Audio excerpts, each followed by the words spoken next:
Hi, Larry Benjamin here, once again with another Tesla Model 3 video. I've owned the car for over 7 months and put on nearly 9,000 miles. The car has been extremely reliable. I haven't had any maintenance issues and there are no rattles and squeaks. The brakes are barely used as I can mostly drive with one pedal.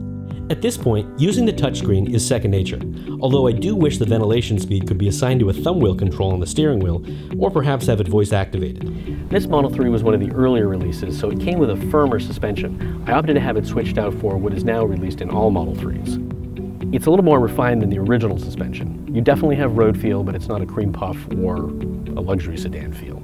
It's more like a sports sedan.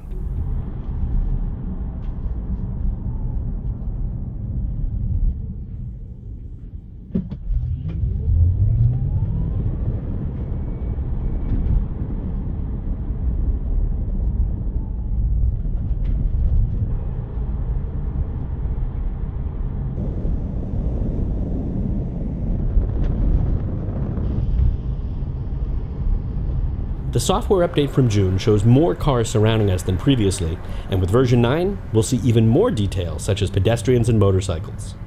So here's a merging situation, and we're seeing the graphic of that car moving into the center lane. And my car will slow down. I wish it feathered the brake on a little bit smoother. Right now it's a little bit like a teenager, kind of reactive.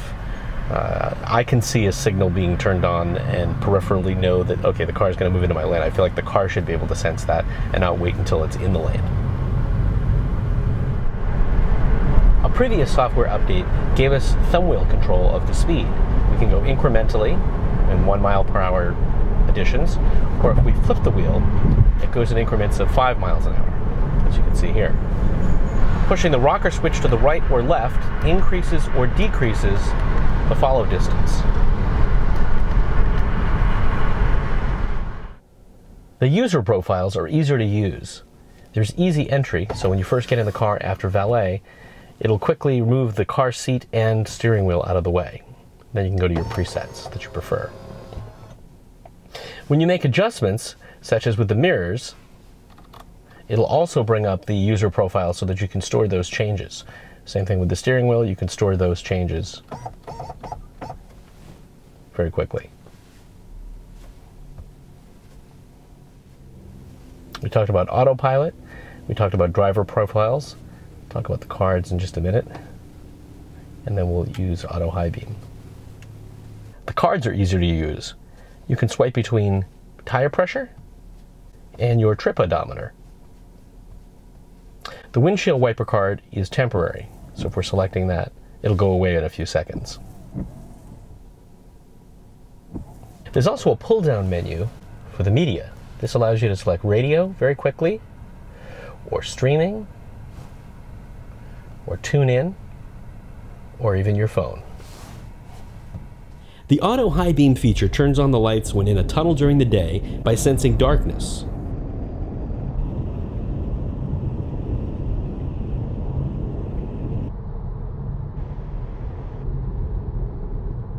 And changes the light from low beams to high beams when it's needed, and back to low beams when an oncoming car is approaching, automatically.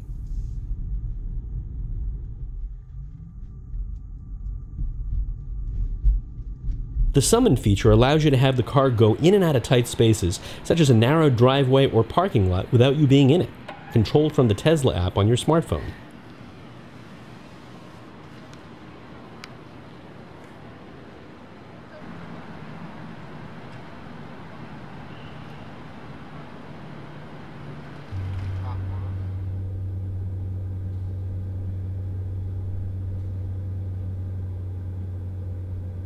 The parameters can be set in the software.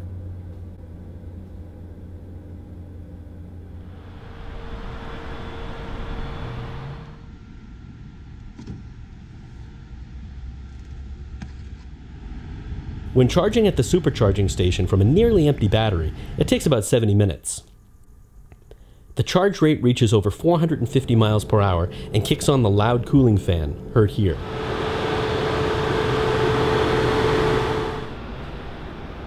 This turns off when the charging speed slows down as the battery gets full. Charging at a garage is as simple as attaching the supplied Tesla adapter and plugging in.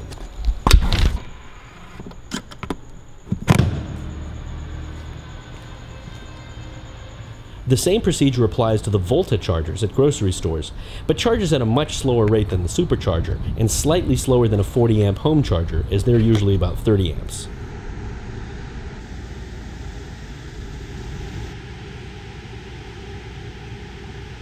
At the car wash, they request I put the car in neutral gear. To do this, go from drive to neutral by pulling the stalk upwards and holding it for 2 seconds. It now can be used on the automatic track.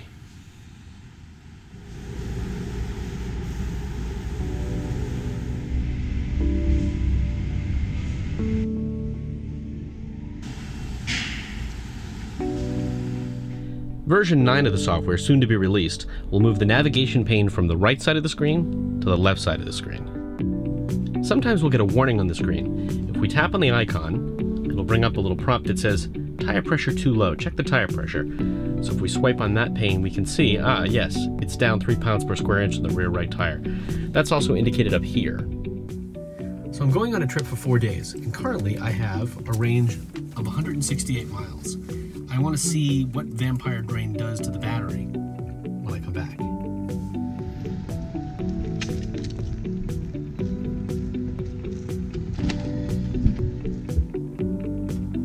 Okay, after 4 days, we have 148 miles left. So there's definitely been some vampire drain. I love driving this car, and while it may not be as refined as some luxury European cars in terms of fit and finish, it hits the marks for me. It's fun, fast, quiet, and reliable. I actually like the sparse cabin and having all the controls easily accessible. I'll be back when version 9 software rolls out. Thank you for watching.